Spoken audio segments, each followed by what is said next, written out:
नमस्कार दोस्तों, धार्मिक ज्ञान कथा चैनल में आपका स्वागत है। दोस्तों, आज हम आपको एक बूढ़े आदमी की कथा सुनाएंगे।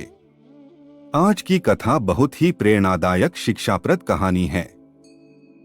हम आशा करते हैं दोस्तों, आज की कहानी से आपको कुछ जरूर नया सीखने को मिलेगा। और दोस्तों, आज की कहानी सुनकर शायद आप बहुत ही इमोशन हो जाएं।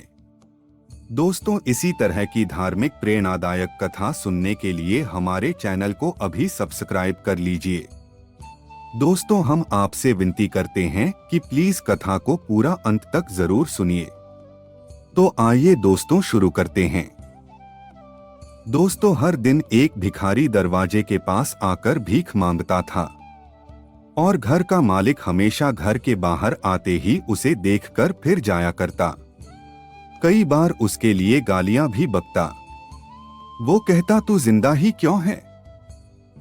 पूरी जिंदगी ऐसे ही भीख मांगेगा क्या? धरती का बोझ क्यों बना बैठा है? और कभी कभी उस भिखारी को गुस्से में वह धक्का भी मार दिया करता। इतना कुछ हो जाने के बावजूद भिखारी के मुंह से सिर्फ यही निकलता कि भगवान तुम्हारे पापों को माफ करे। एक बार सेठ को धंधे में बड़ा नुकसान होने की खबर मिली। सेठ बहुत परेशान था कि तभी उसके दरवाजे पर वही भिखारी आया। गुस्से में अपना आपा खोते हुए सेठ ने उस भिखारी को पत्थर दे मारा। पत्थर लगने के कारण भिखारी का सर फूट गया और उसके सर से खून बहने लगा। फिर भी दर्द से कराहते हुए भिखारी ने इतना ही कहा, भगवान तुम्हारे पापों को माफ करे। भिखारी वहां से चला गया। सेठ सोच में पड़ गए। भिखारी को पत्थर मारा, फिर भी उसने सिर्फ प्रार्थना की। सेठ का गुस्सा शांत हुआ।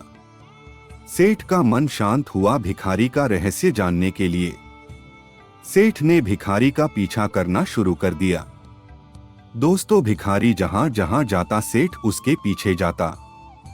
सेठ ने देखा कि कोई उसको खाना देता, कोई उसको मारता, कोई अपमानित करता तो कोई गाली देता। लोग भिखारी के साथ चाहे जैसा व्यवहार करते, लेकिन भिखारी सबके लिए एक ही प्रार्थना करता, भगवान तुम्हारे पाप माफ करें। अब रात होने को आई थी। भिखारी अपने घर जाने के लिए लौटा। वो अपने घर पहुंच गया, लेकिन सेठ अब भी उसका पीछा कर ही रहा था। एक पुरानी टूटी हुई खटिया पर एक बूढ़ी औरत लेटी हुई थी। काफी कमजोर और बीमार लग रही थी। वह भिखारी की पत्नी थी। अपने पति को वापस आता देख वह खाट से उठ खड़ी हुई। दोस्तों, पत्नी ने अपने पति के भीख वाले कटोरे में देखा, उसमें सिर्फ आधी बासी रोटी थी।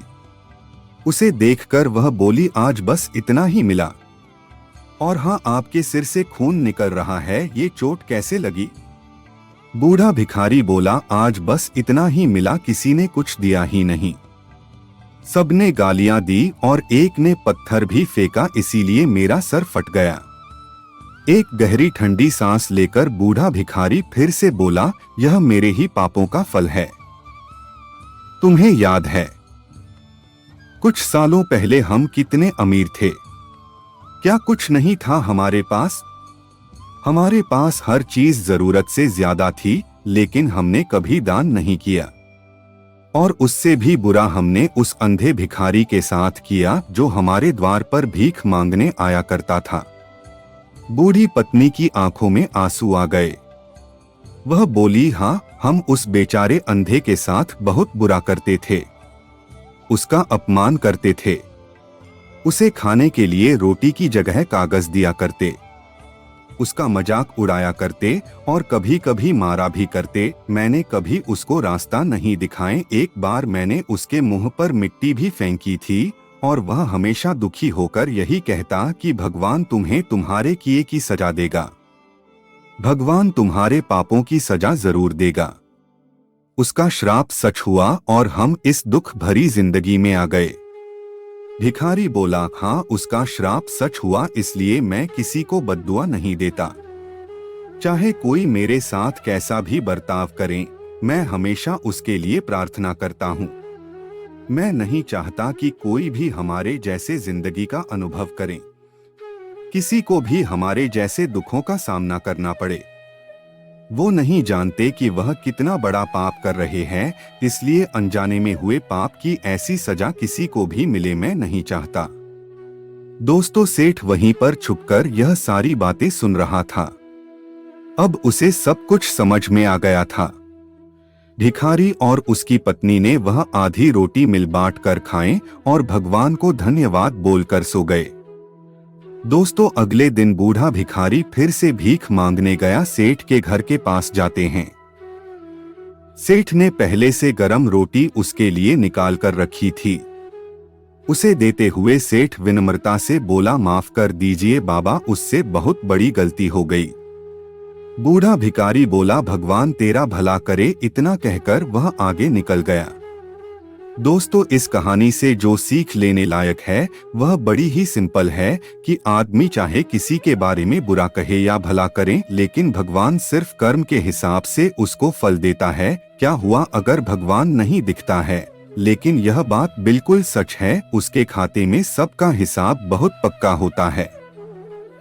इसलिए जब किसी के लिए कुछ भी करो तो अच्छा ही करो। दोस्तों, ये प्रार्थना आपके लिए।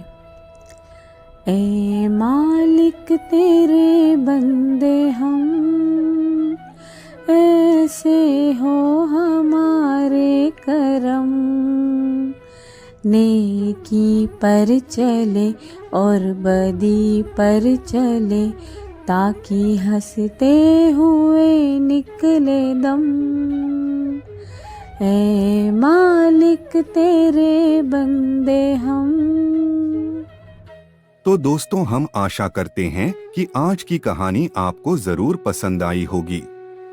प्लीज दोस्तों, चैनल को सब्सक्राइब करिए, वीडियो को लाइक और शेयर करिए।